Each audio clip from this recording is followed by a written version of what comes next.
Y'all guys wanna watch a video?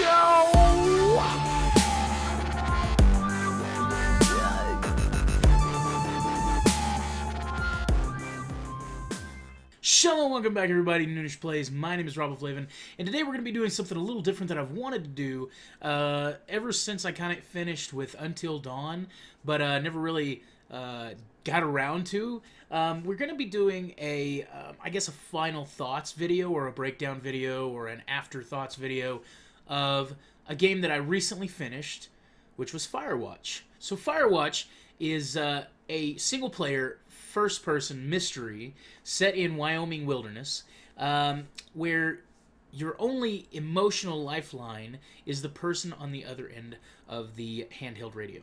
So it got very positive ratings on Steam. It got 83% on Steam, which is very positive.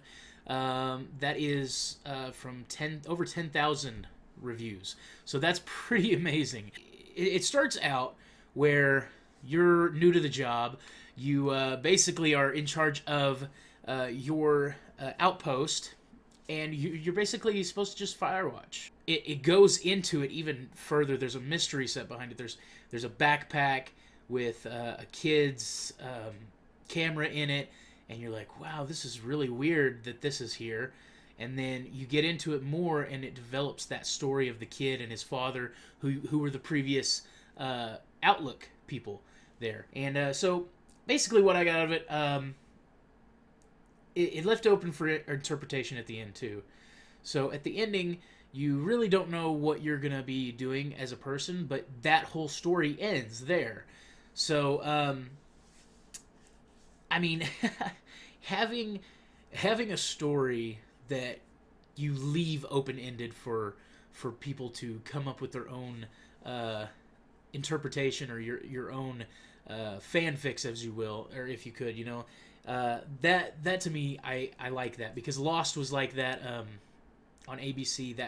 That whole genre of mystery and leaving things open-ended, it draws my eye. So what they did with this was, I feel like, a perfect story. There were parts in it that I didn't really care for, like, did the choices that you make actually matter to the story, or was it just pre-built? Usually those games are very hard to find where they're not pre-built, and that the story that you create actually affects the end of the game. So, I mean, there's that. But the graphics were amazing. The voice acting was on point. The voice acting was amazing because it felt so real. It felt so emotionally raw, that it really did pull you into the game even more. You believed the characters. They were very believable. They were very flawed characters, and you see that a lot. And flawed characters are usually the best characters. The story of the dad and the child, there was really no certainty in that story. Like, at the end, you don't know if the father actually kills the son, or if he maybe pushed the son off, or... Honestly, I don't believe that he did. Some people might. I really haven't read the forums to see if anybody's kind of said anything to kind of deter that. But, like, it seemed like he cared for the kid. And that's the way I went with it in the story. That he actually cared for the kid, that the kid messed up, and his line broke and fell in the cave, and there was no way to get him. So, I mean, it was one of those things. And that's really what brought on the whole guy checking everything out and kind of scaring you, or trying to frame you for a crime just in case you happen to stumble upon that body. The opening was a bit long, I do think that, but it brought a lot of backstory and emotion with it. So yeah, the backstory opening that it had was all text-based, and I think it was kind of long, but at the same, it was probably about 15 minutes, which is pretty long for a text-based intro, especially with the game being like as beautiful as it was.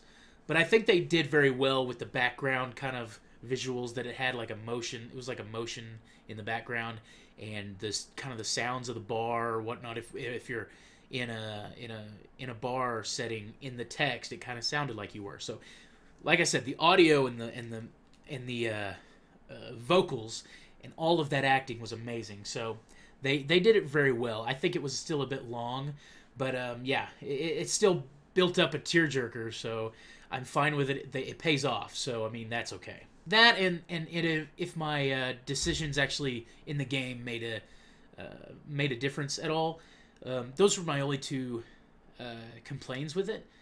And they weren't really even that big of a complaint because the story was so good and it moved you forward so much. And there was a little bit too much walking, almost sometimes. But at the same time, I feel like I feel like it still just gave you that atmosphere of you're actually out here and stuff like that. So, but that is my final thought of Firewatch. And guys, please let me know what I need to play next story-wise, and I'll do another one of these final thoughts as well after that. So give me some feedback.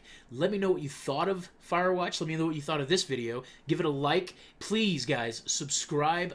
I would be immensely happy. Me and Jory are trying to build this channel. He's been playing some games now, too. So this is amazing that he's actually getting into it as well, and that we can build a community with this. So, guys, please just let me know what you think of all of this that we're trying to do here, and give us some positive feedback, give us some criticisms, what we could do better. So Firewatch was very amazing, and I think that you should play it. I think that it's a good game. So let me know what I should play next.